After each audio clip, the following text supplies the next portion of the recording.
Ayan na po mga ka-viewers ko. Yung isang poste doon, no, medyo mataas na rin, no. Tapos binuhusan nila ngayon. Ayan na po. Yung apat na poste doon mga ka-viewers ko, tapos na yun. Yan, malapit na rin yan na tapos, oh.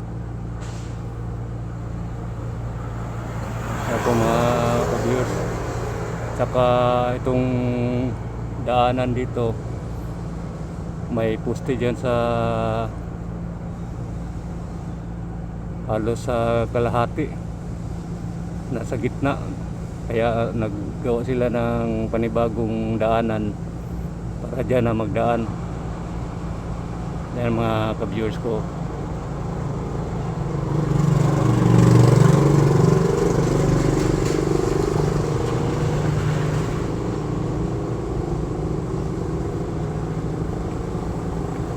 Ito, pag matapos tong tulay na ito, maganda ito.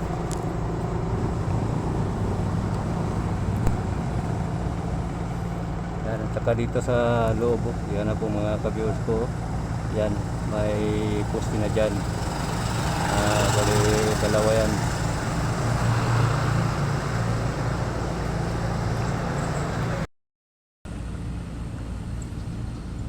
Yan na po mga ka-viewers ko.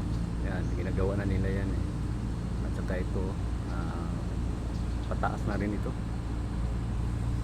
Yan po mga ka-viewers ko, makikita natin sa malayo.